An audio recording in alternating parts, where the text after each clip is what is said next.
Students, मैं doctor Raghavendra स्वामी आपकी BSc part second की क्लास ले रहा हूं। फिजिकल केमिस्ट्री की यूनिट है इलेक्ट्रोकेमिस्ट्री 1, विद्युत रसायन 1। और आज का टॉपिक है जिसको हम पढ़ने जा रहे हैं, डेबाय-हक्केल थ्योरी ऑफ स्ट्रॉन्ग इलेक्ट्रोलाइट्स। इससे पहले हमने पढ़ा था डेबाय-हक्केल-ऑनसागर इक्वेशन फॉर इलेक्ट्रोलाइट्स।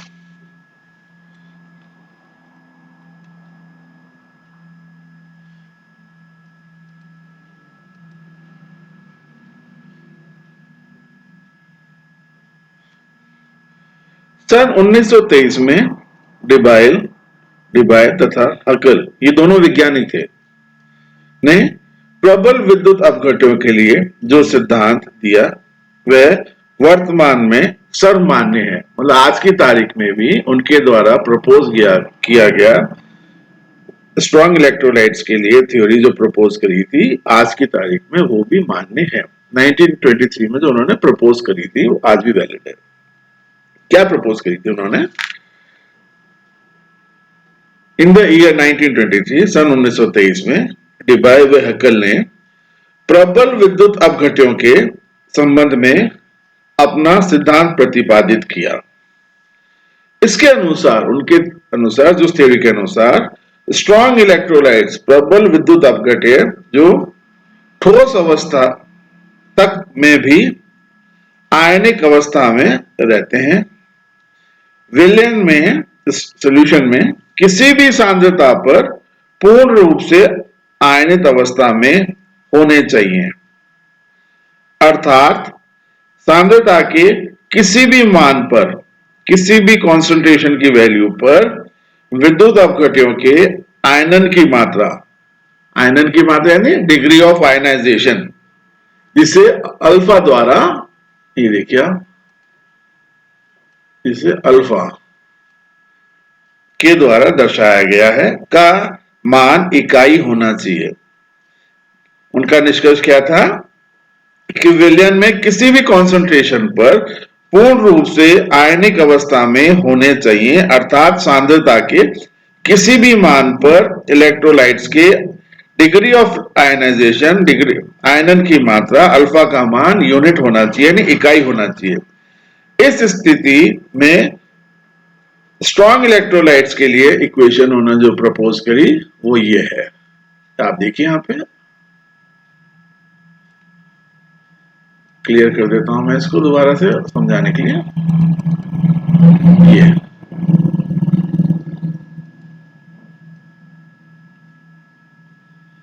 ये उन्होंने इक्वेशन दिया स्ट्रॉन्ग इलेक्ट्रोलाइट्स के लिए। अल्फा बराबर, अल्फा क्या चीज है? डिग्री ऑफ आयनाइजेशन बराबर lambda m upon lambda 0 infinity. ये उन्होंने इसको दिया फॉर्मूला स्ट्रॉन्ग इलेक्ट्रोलाइट्स के लिए। ठीक है,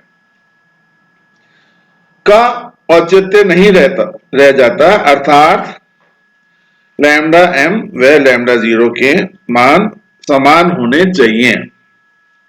दूसरे शब्दों में, इन अदर वर्ड्स, दूसरे शब्दों में, प्रबल स्ट्रॉन्ग इलेक्ट्रोलाइट्स, प्रबल विद्युत अपघट्यों की चालकता के मान में सांद्रता का कोई प्रभाव नहीं पड़ना चाहिए। लेकिन हकीकत में क्या होता है, वास्तविकता में क्या होता है? लेकिन वास्तविकता में यह है कि स्ट्रॉन्ग इलेक्ट्रोलाइट्स के विलयनों की, सॉल्यूशंस की चालकता पर भी तनुता का प्रभाव पड़ता है। हम ये पुराने लेक्चर्स में मैं समझा चुका हूं, effect of dilution on conductance, चालकता पर तनुता का क्या प्रभाव होता है। गत लेक्चर्स में मैं आपको इस बारे में समझा चुका हूं। स्ट्रॉन्ग इलेक्ट्रोलाइट्स के विलयनों की चालकता पर तनुता का प्रभाव पड़ता है, और तनुता के बढ़ने से चालकता के मान में वृद्धि होती है।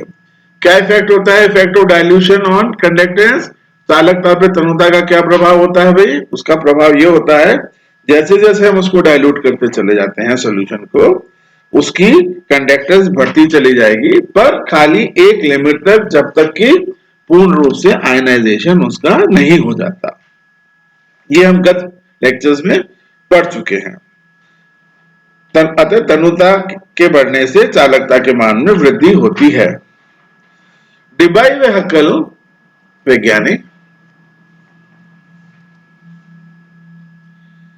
ने बताया कि स्ट्रॉन्ग इलेक्ट्रोलाइट्स प्रबल विद्युत अपघटों की मोलर चालकता के मान में तनुता के साथ वृद्धि उनके आयनीकरण की मात्रा में वृद्धि से नहीं होती, तो किससे होगी?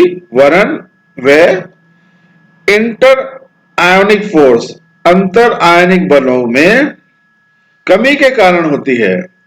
डिबाई-हैकेल ने क्या बताया कि जो विद्युत स्ट्रॉन्ग इलेक्ट्रोलाइट्स की मोलर कंडक्टेंस के मान में जो डाइल्यूशन के साथ वृद्धि होती है वो आयनीकरण के कारण नहीं है, तो किस कारण है? वह इंटर आयनिक फोर्सेस में कमी के कारण है। उन्होंने यह सिद्धांत अपना प्रपोज किया। प्रबल विद्युत अपघट्य स्ट्रॉन्ग इलेक्ट्रोलाइट्स में पूर्ण रूप से आयनित आयनाइज तो समस्त सांद्रताओं पर होते हैं, लेकिन पूर्ण रूप से वियोजित समस्त सांद्रताओं पर नहीं होते हैं। अब आप डिफरेंस समझो इस बात का। स्ट्रॉन्ग इलेक्ट्रोलाइट्स प्रबल विद्युत अपघट्य विलयन में पूर्ण रूप से आयनाइज तो हो जाते हैं सारी कॉन्सेंट्रेशन पे समस्त सांद्रताओं पर, लेकिन पूर्ण रूप से डिसोसिएट समस्त सांद्रताओं पर नहीं होते हैं। दोनों चीज में फर्क है, आयनाइजेशन में और डिसोसिएशन में। तो उन्होंने ये कहा कि आयनाइज तो हो जाएंगे आपकी सारी कॉन्सेंट्रेशंस पे, पर सब कॉन्सेंट्रेशंस पे वियोजित यानी डिसोसिएट नहीं होते हैं। यदि विलयन की सांद्रता अधिक हो, सॉल्यूशन की कॉन्सेंट्रेशन यदि अधिक हो, विलायक के डाइलेक्ट्रिक कांस्टेंट डाइलेक्ट्रिक स्थिरांक का मान कम हो, तो ऐसी स्थिति में विपरीत आवेशित आयन एक दूसरे को की ओर आकर्षित होकर आयनिक युग्म आयनिक डबलेट्स बना लेते हैं। अब यदि विलयन की सांद्रता अधिक हो, उसकी कंसंट्रेशन ज्यादा हो, सॉल्यूशन की कंसंट्रेशन में बहुत अधिक कर ली हो, तो ऐसे में विलायक सॉल्वेंट के डाइलेक्ट्रिक कांस्टेंट का मान कम हो, तो ऐसी स्थिति में विपरीत आवेशित आयन यानी अपोजिटली चार्ज आयन एक दूसरे की ओर आकर्षित होकर आयनिक डबलेट्स बना लेते हैं। हिंदी में कहेंगे आयनिक युग्म बना लेते हैं, कॉम्प्लेक्स बना लेते हैं। विपरीत आवेशित आयनों के मध्य का ये आकर्षण बल इंटर आयनिक फोर्स कहलाता है। अब जो डबलेट बने किस कारण से बने? अपोजिटली चार्ज आयन एक दूसरे के आकर्षण के कारण जो डबलेट बनाते हैं वो किस कारण से होता है? विपरीत आवेशित आयन के मध्य ये आकर्षण बल इंटर आयनिक फोर्स कहलाता है, अंतर आयनिक बल। विलयन के सॉल्यूशन के सांद्र होने की स्थिति में विपरीत आवेशित सॉल्यूशन के कॉन्सेंट्रेट होने की स्थिति में विपरीत आवेशित आयनों के मध्य अपोजिटली चार्ज आयंस के मध्य की दूरी कम हो जाती है। इसका परिणाम क्या होता है? फलतः अंतर आयनिक बल में वृद्धि हो जाती है। दोबारा समझे इस बात को। जैसे हम सॉल्यूशन को कॉन्सेंट्रेट बनाते हैं, विलयन के सांद्र होने पर कॉन्सेंट्रेट होने की स्थिति में अपोजिटली चार्ज आयंस के मध्य की दूरी कम हो जाती है, क्योंकि अट्रैक्शन दोनों में बढ़ता है, एक दूसरे के क्लोज आ जाते हैं, जिसका परिणाम स्वरूप क्या होता है? फलतः क्या होता है? अंतर आयनिक बल इंटर आयनिक फोर्सेस में वृद्धि हो जाती है और इससे विलयन की चालकता के मान में कमी आ जाती है।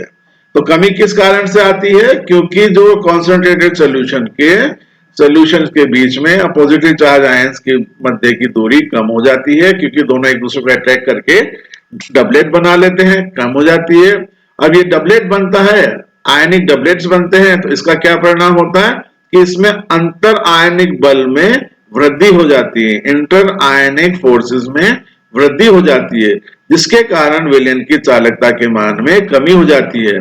अब ये इंटर आयनिक फोर्सेस में इंक्रीज होने के कारण, अंतर आयनिक बल में वृद्धि होने के कारण आयंस के इनका मूवमेंट कम हो जाता है, तो विलयन की चालकता के मान में कमी आ जाती है। ये आज का